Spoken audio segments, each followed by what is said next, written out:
Opposition, évitement, surcharge. Les 5 visages de la résistante. La semaine dernière, je t'ai dit quelque chose, que le refus de ton enfant n'est presque jamais ce qu'il a l'air d'être, que derrière la résistance, il y a un signal, et que la première question à se poser n'est pas comment je le fais obéir, mais qu'est-ce qu'il est en train de me dire. J'espère que tu as eu l'occasion d'essayer les 3 secondes, pas pour changer quelque chose, juste pour observer.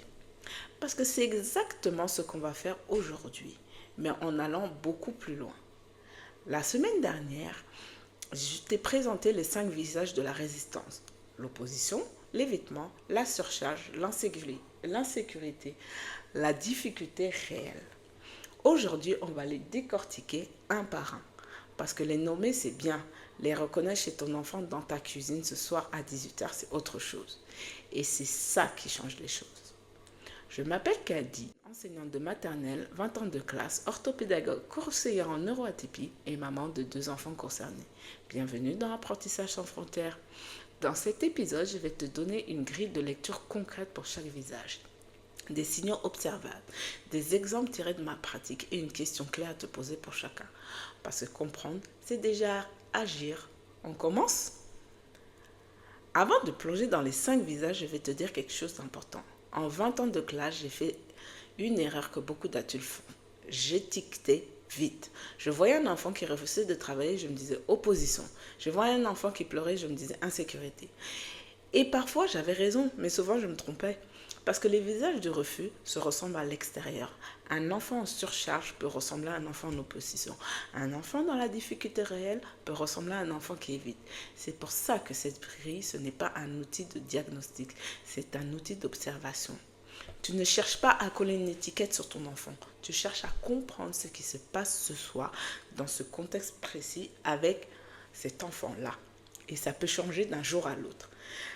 Un même enfant peut être en surcharge le lundi soir et en opposition le mercredi. Garde ça en tête tout au long de cet épisode. Le premier visage, c'est l'opposition. Et c'est souvent le premier auquel on pense quand un enfant refuse. Parce que c'est le plus visible, le plus brillant, le plus frontal.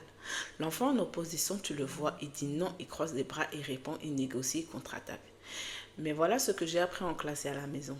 L'opposition n'est pas un problème de caractère, c'est un besoin développemental d'autonomie qui s'exprime de façon maladroite. L'enfant en opposition a besoin de sentir qu'il existe, qu'il a son mot à dire, qu'on ne le dirige pas comme un objet. Et quand il dit non, même si ça te met hors de toi, ce qu'il dit vraiment, c'est j'ai besoin de compter dans cette décision. Les signaux qui distinguent l'opposition des 2 autres visages, le refus est immédiat. Avant même que tu aies fini ta phrase, il négocie. Oui, mais, et si je fais juste, pourquoi c'est toujours moi? Il accepte parfois si c'est son idée ou si l'idée vient de lui. Il n'a pas l'air stressé ou épuisé, il a l'air combatif. Le refus n'est pas spécifique au devoir et résiste aussi dans d'autres contextes. Ce que tu ne dois surtout pas faire face à l'opposition, rentrer dans le rapport de force. J'ai fait cette erreur pendant des années. Face à un enfant en opposition, j'insistais et résistais plus fort. J'insistais encore et on finissait tous les 2 épuisés et fâchés sans que le travail ait avancé d'1 millimètre. Parce que le rapport de force, c'est exactement le terrain sur lequel il est le plus fort. La question clé à te poser face à l'opposition, est-ce que je peux lui donner un choix, même petit, pour qu'il sente qu'il décide quelque chose? Mais tu commences par des maths ou par la lecture? La tâche est la même, mais c'est lui qui choisit par où entrer. Et c'est ça qui change tout. C'est pour ça que je dis, on ne dit pas tu fais tes devoirs maintenant, mais tu commences par les maths ou la lecture. Le deuxième visage est plus subtil et c'est le visage de l'évitement. Et c'est celui qui m'a le plus souvent trompé parce qu'il ressemble tellement à la procrastination ou à de la paresse. L'enfant qui évite ne dit pas forcément non, il se lève pour aller boire de l'eau. Il remarque soudainement que son stylo ne fonctionne pas bien, il se met à parler d'autres choses, l'école, les copains, ce qu'il a vu hier soir, il fait des blagues, il s'agite, il bouge, il tourne autour du pot, il fait tout sauf ouvrir un livre. Et de l'extérieur, on se dit, il procrastine, il ne veut pas se mettre au travail. Mais si on regarde en dessous, on trouve quelque chose de beaucoup plus douloureux. L'enfant qui évite a peur, pas d'une menace externe, d'une menace interne. Il a peur de ce que l'échec lui dirait sur lui-même. Parce que quelque part, il croit ou il commence à croire qu'il est nul. Et tant qu'il ne sait pas, il ne peut pas confirmer cette croyance. L'évitement, c'est une stratégie de protection de l'estime de soi. Maladroite, coûteuse, mais logique. J'ai eu un élève, je l'appellerai Lucas, qui passait les 20 premières minutes de chaque séance à faire semblant d'avoir perdu son crayon. Pendant des semaines, j'ai cru qu'il était désorganisé. Et puis un jour, je lui dis, Lucas, tu n'as pas besoin de trouver ton crayon, je t'en prête un. On commence juste par regarder la consigne ensemble. Il a fondu en larmes. Pas parce qu'il était triste, parce que je venais de retirer son excuse. Et là, il m'a dit la chose la plus lucide qu'un enfant de 8 ans m'ait jamais dite.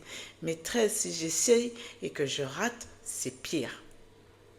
Les signaux de l'évitement sont: il s'active dans tous les sens sauf vers la tâche.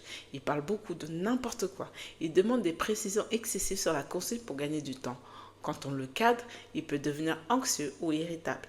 Il performe bien quand il se sent en sécurité et s'effondre quand il y a un enjeu. La question clé à se poser face à l'évitement: est-ce que mon enfant croit qu'il va échouer avant même d'avoir commencé?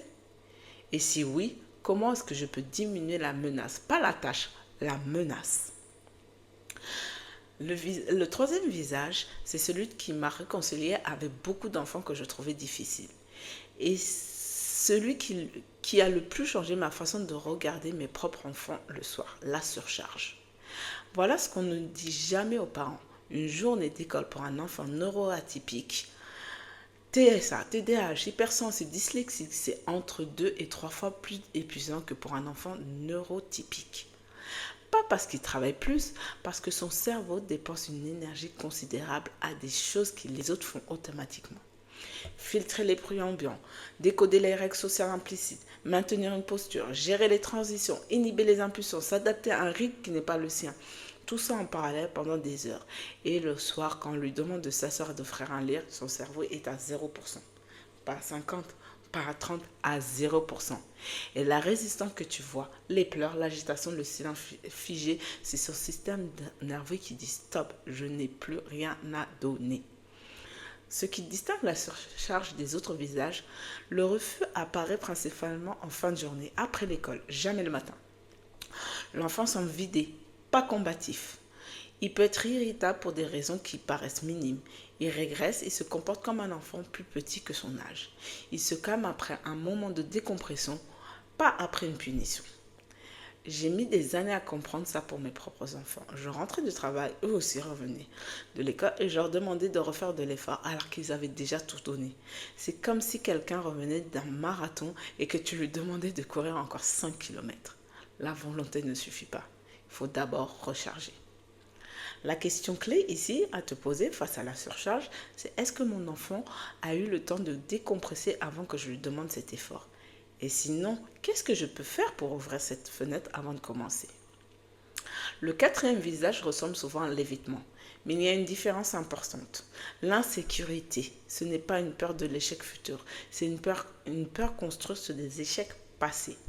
L'enfant insécurisé a un historique. Des fois où il a essayé et raté. Des fois où il a vu la déception dans les yeux des adultes. Des fois où on lui a dit avec des mots ou sons qui n'étaient pas à la hauteur.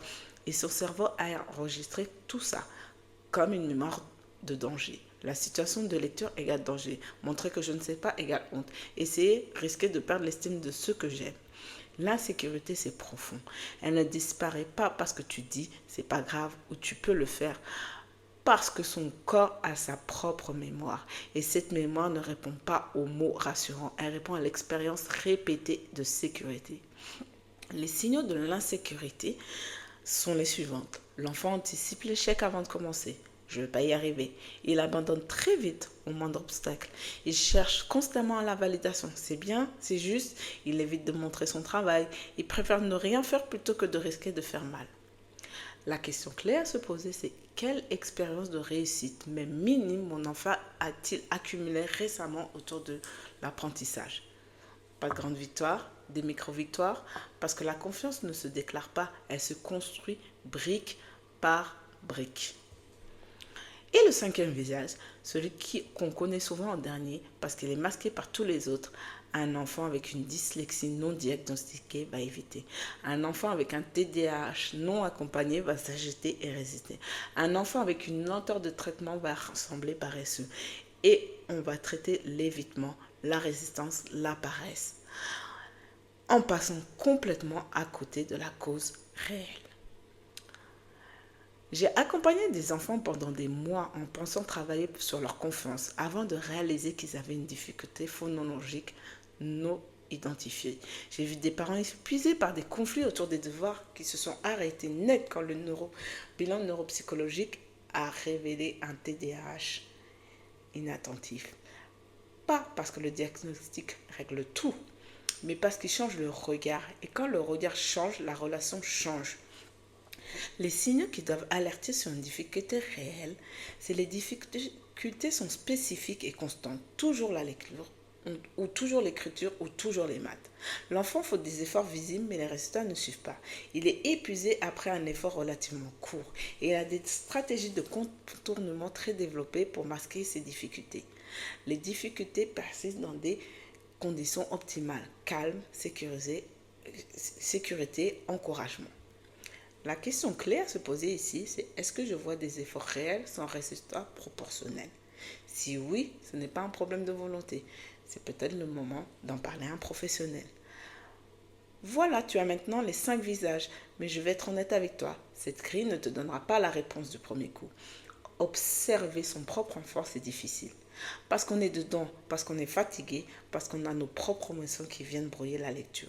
C'est pour ça que j'ai préparé pour toi cette semaine une fiche d'observation. Elle te pose des questions simples, soir par soir, pendant une semaine. Tu les utilises comme un journal, pas pour diagnostiquer, mais pour commencer à avoir des patterns. Le lien est en description. Et la semaine prochaine, on passe à la suite. Parce que maintenant que tu sais lire la situation, on va parler de toi, de ta posture, de comment tu entres dans le moment des devoirs et de ce que tu transmets à ton enfant, même sans le vouloir. Parce que ta régulation, c'est le premier outil d'apprentissage que tu lui offres. On en parle la semaine prochaine.